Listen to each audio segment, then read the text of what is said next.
The case featured in this episode has been researched using police records, court documents, witness statements, and the news. Listener discretion is advised. All parties mentioned are innocent until proven guilty, and all opinions are my own.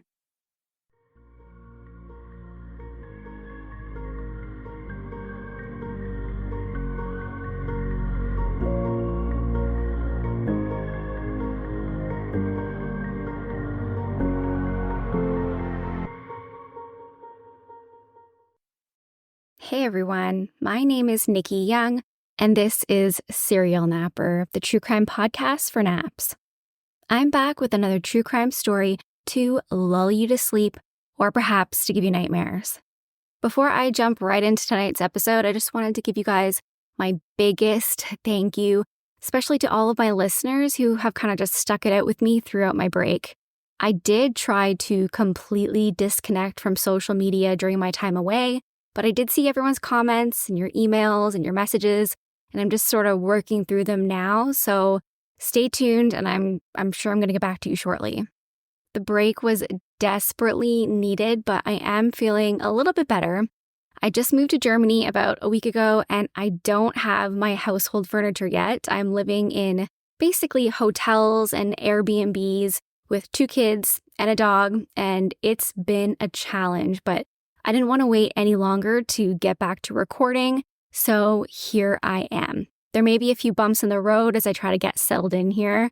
Who knew how extremely complicated it would be to get Wi-Fi set up at my home here in Germany? So it's all been a whirlwind. The sound might not be the greatest here. Still need to get my office set up, but I'm going to try to get settled in and get my kids settled into their school and the environment. Either way, I'm so happy to be back to doing this, so let's go. We often think of DNA as being one of the most solid, foolproof piece of evidence in a crime investigation, but our story tonight shows how that isn't at all true. A female German serial killer dubbed the Phantom of Heilbronn, or the woman without a face, she was believed to be responsible for a slew of crimes across the country, including 6 murders. The hunt to find this evil monster made international headlines as police tried to identify the killer before she struck again.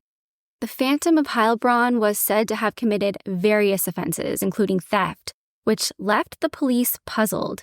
It's not often that a single criminal would have such a wide range of offenses, so it was difficult to build a profile around who their suspect might be. Still, the DNA, it showed that these crimes were all linked by DNA evidence connected to one single individual, or so they thought. You can only imagine the shock and horror when it was learned that the woman this DNA belonged to, she didn't even exist. So, dim the lights, put your phone down, and listen to the story of the Phantom of Heilbronn, the female serial killer of Germany who never was. So let's jump right in. On April 25th, 2007, in the city of Heilbronn in southwestern Germany, there would be a violent crime committed in broad daylight, one that would rock the entire country and leave law enforcement completely confused. A local police officer, 22-year-old Michelle Kaisvetter, was sitting in the driver's seat of her patrol car next to her partner, Martin Arnold, while they enjoyed their lunch break. Suddenly and without warning, 2 strangers entered the back seat of their cruiser and shot them both point blank from behind. The culprits then stole the officers' guns and handcuffs before fleeing the scene. A passerby who saw the officers were bleeding out in their patrol car called for an ambulance. Sadly, Michelle died from her injuries. However, her partner, Arnold, miraculously survived after spending weeks in a coma. Unfortunately, when he woke up in the hospital, he had no memory of the shooting. The last thing that he could recall was leaving the restaurant with his partner after they were done eating their lunch, and then getting into the passenger side of the cruiser. They then drove to a park, and they parked their car underneath a tree because it was really warm out that day. Beyond that, he couldn't remember a thing, including what either of the shooters looked like, meaning no identification could be made. He was also completely paralyzed on one side of his body, and he'd have to undergo many surgeries. It would take around 5 months of rehabilitation for him to build up enough strength in his body to return back to work. However, he would never return to patrolling. The trauma of that day, it's made him never want to carry a gun again in his life. As a child, he had always dreamed of becoming a police officer, but on that day, his dreams were shattered when he was shot and left for dead, while also losing his partner in the most violent of ways. It seemed to be a random and senseless attack, and no one knew who could be behind it. Arnold didn't have any idea who may have been behind the gun or what their motive might be. Neither did the rest of the police force. But there was hope. DNA evidence left behind that was found inside the cruiser in the back seat and on the center console of the vehicle. To the shock of the investigators and basically the country, the DNA had come from a woman, which really didn't fit the profile of someone who would typically commit such a heinous crime like this against a police officer.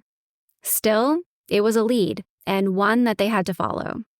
This crime was one that rocked all of Germany. People were terrified that such a violent act could happen in this small city of Heilbronn, and the pressure was on to find the culprit. When the DNA profile was compared to other samples in their database, investigators discovered that this was not the female shooter's first murder. Actually, her DNA had been found at the scene of many other crimes, ranging from murder to theft to drugs. Whoever this woman was, she had been around, and up until this point, she had been nicknamed the woman without a face by investigators, because though she had been involved in a whole slew of crimes, there hadn't been any witnesses, photos, or video evidence that might show what she looked like. The quote, woman without a face would now be forever known as the Phantom of Heilbronn. The first instance where her DNA was found went all the way back to a 1993 cold case, the murder of a 62-year-old woman named Lieselotte Schlanger, who loved cats, children, and baking. And I'm trying really hard to pronounce all of these German names and the towns because I've been here a week, so I will continue to try my best. The date was May 23rd in Idar Oberstein, located around 100 miles west of Heilbronn. Lieselotte had just put her lemon cake in the oven when something or someone prevented her from ever eating it. Shortly thereafter, a neighbor had stopped by because the two had plans to enjoy tea together. However, there was no answer at her door.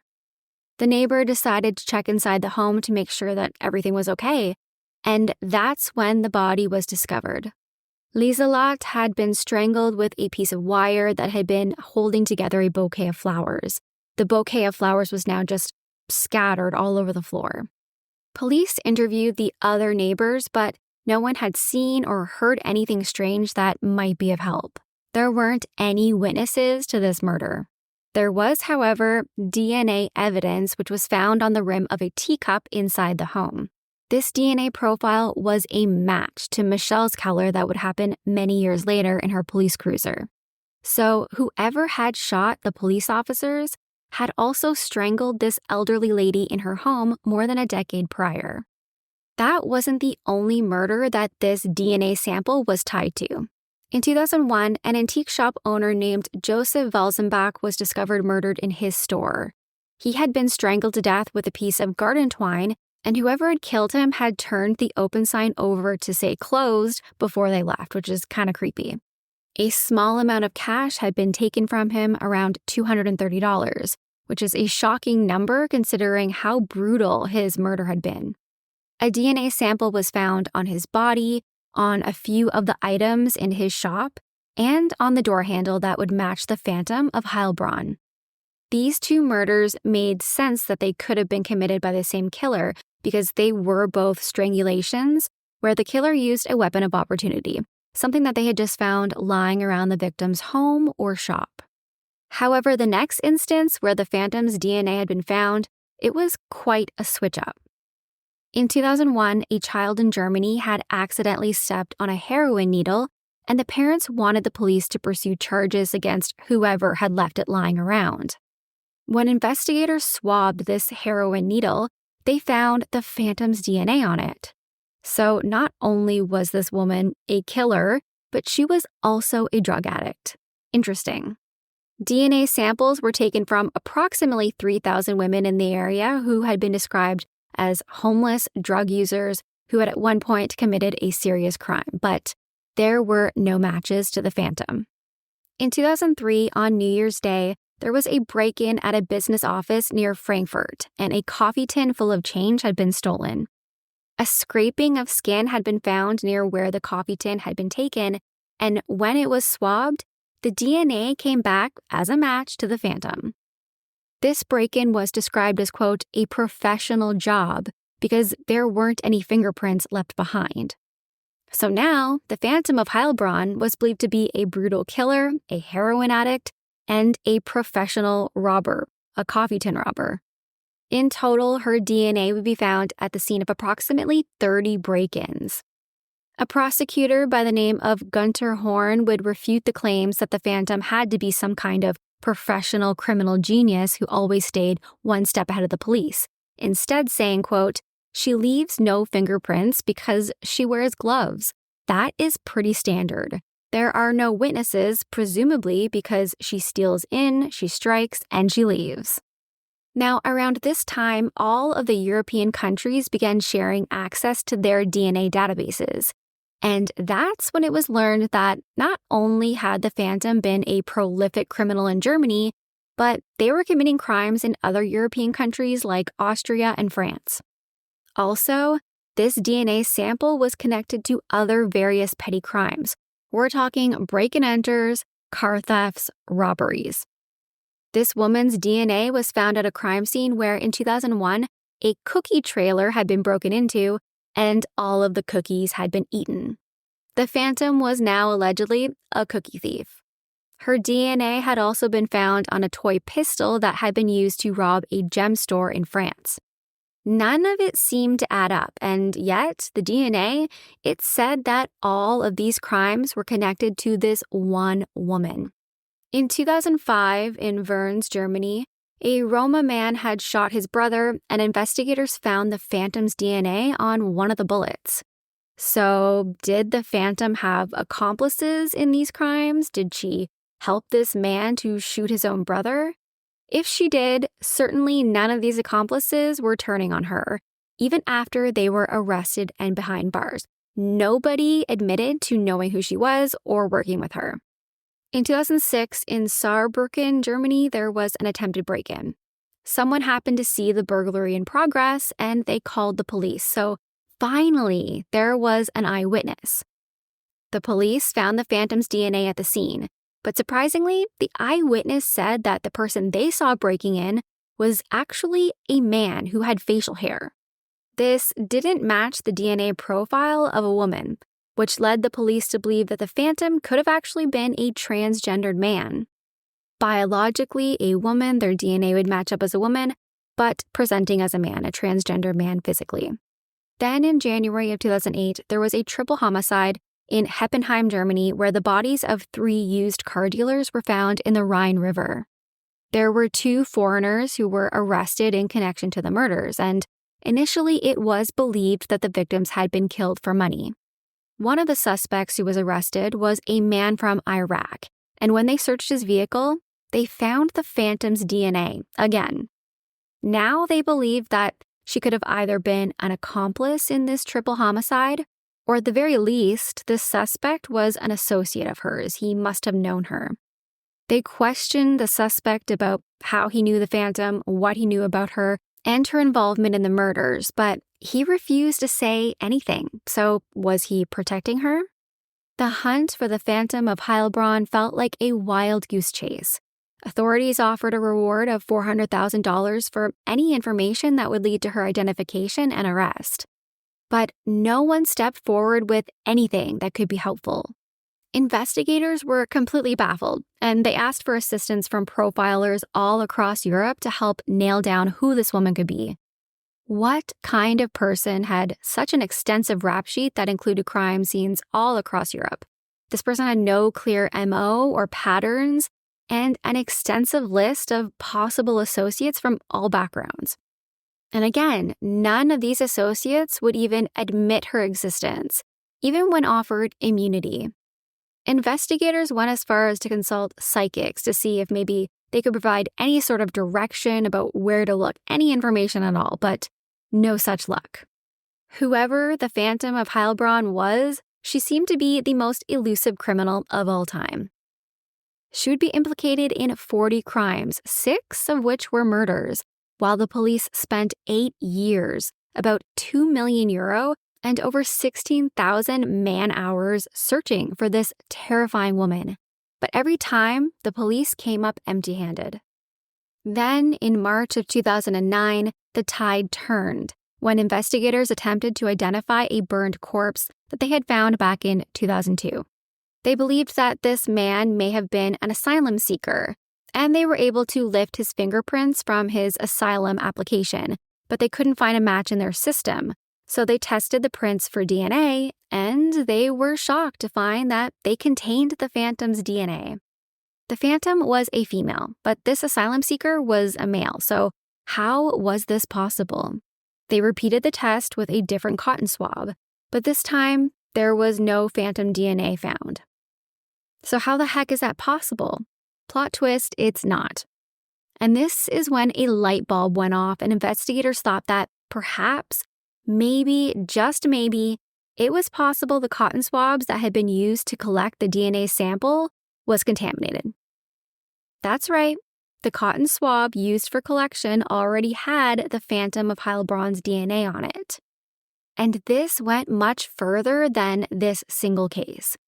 While the swabs were sterile, meaning that they had all bacteria, fungi, and viruses removed, they hadn't been certified to collect human DNA, so there was a possibility that the swabs already had DNA on them from things like skin cells or sweat from when they were being produced and manufactured. These cotton swabs, they had been used by many police departments all across Europe, particularly in Germany. And when a thorough examination of the swabs was done, it was found that many of the swabs were in fact contaminated, and they had all come from the same factory, a factory that employed mostly Eastern European women. The police pointed the finger at the cotton swab factories, blaming them for not providing them with perfectly clean swabs. I mean, what did you think they were going to use these swabs for? The factories pointed their finger right back, saying that the swabs were fine for collecting other types of evidence, like medical evidence. And they were in fact sterile, but they had never been certified for collecting human DNA. As you can imagine, the German police forces using these swabs and inadvertently mishandling their cases, they all had egg on their faces. It was an extremely embarrassing PR nightmare. The Phantom of Heilbronn's DNA profile, it was not legitimate. It wasn't real. It was a combination of the DNA of the women who had worked to produce the cotton swabs in the factory. Meaning the Phantom was not this elusive female serial killer who also liked to steal cookies and shoot heroin in her spare time. She simply did not exist, and the DNA, it was already on the cotton swabs when they were used to collect legitimate DNA at all of these crime scenes. There had been widespread contamination across all of these different crime scenes, meaning all of these cases had been mishandled. There were not only thieves and robbers that had been left to continue their crime sprees because investigators were looking for a female suspect, but there were also killers who had so far gotten away with their crimes because they didn't fit the DNA profile.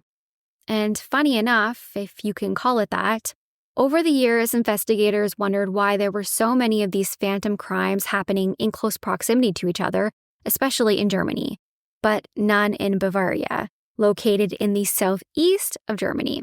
So did the Phantom simply never visit Bavaria? Well, as it turns out, the local police there purchased their cotton swabs from a different factory, so there wasn't any cross-contamination or phantom DNA on any of their swabs. While this cross-contamination obviously wasted a ton of money through fruitless investigations and man-hours, the worst part about it all is that there were literally dozens of criminals and murderers out there who were able to walk free for years while the police tried to figure out the identity of the Phantom of Heilbronn, who didn't even exist. All of those investigations were back at square one, and they had to be completely re-examined with a fresh set of eyes. For example, what about the brutal murder of 22-year-old police officer Michelle Kaiserwetter, the case that brought with it the nickname the Phantom of Heilbronn? In November 2011, two men who belonged to the German right-wing terror group NSU, they killed themselves after a botched bank robbery. And amongst their belongings, police found Michelle's handgun.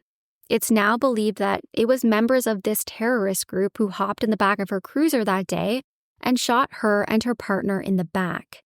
It's believed that these two men had killed as many as 10 people over the course of the years, targeting immigrants specifically, most of them being of Turkish descent. Michelle was the only one of their victims who was a female and not an immigrant. If her handgun had not been found with these two terrorists, who knows how long it would have taken to solve her murder. Police spent most of those years chasing a ghost known as the Phantom of Heilbronn, all because the swabs that they had used to collect evidence from the cruiser that day already contained the DNA from females who had worked at the factory. It was truly lucky that Michelle's murder could be solved after years of the investigation team focusing on a suspect that simply did not exist. But sadly, the same cannot be said for some of the other cases where the Phantom was implicated, most of which have not been solved and may never be solved. If there was legitimate DNA evidence left behind at these crime scenes, they're obviously no longer valid or usable because of the cross-contamination. And it's not like we can turn back the clock and pull new evidence from these scenes. If there is any positive found in this case of gross negligence, it's that everyone needs to be reminded that DNA evidence is not perfect. Oftentimes, as soon as we hear that there has been DNA found in a case that connects someone to the crime, we might kind of think that it's an open and shut case, but that's just not true. Cross-contamination does happen, and I've covered several cases myself where that has been used as a defense, and there are people sitting behind jail right now who claim that they've been convicted due to cross-contamination. It's a lot easier than one might think.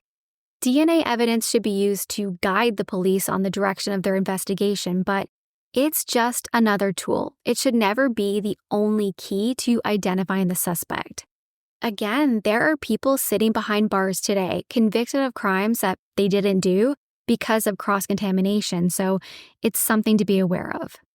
Since the Phantom of Heilbronn, there's a new standard for the manufacturing of forensic consumables like cotton swabs and other tools that are used to collect evidence. It's called ISO 18385.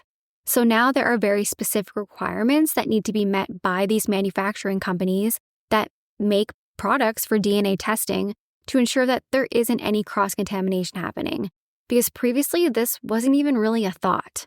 Police would worry about cross-contamination on the scene, what they were doing, things like wearing gloves so that they didn't leave their own fingerprints behind. But nobody really imagined that the collection products they're using might not be manufactured with all of those same considerations in mind. DNA evidence is obviously still one of the most crucial components of an investigation, and it holds a lot of weight in a court case, but it's not foolproof. Don't forget. That's it for me tonight. If you want to reach out, you can find me on Facebook at Serial Napper. You can find my audio on Apple or Spotify or wherever you listen to podcasts. I post all of my episodes in video format over on YouTube, so go check it out. And if you're watching on YouTube, I'd love if you can give me a thumbs up and subscribe. I'm over on X, formerly known as Twitter, at serial_napper, and I post things on TikTok. Serial Napper Nick, and that's all one word. Until next time, sweet dreams, stay kind, especially in the comments. Bye.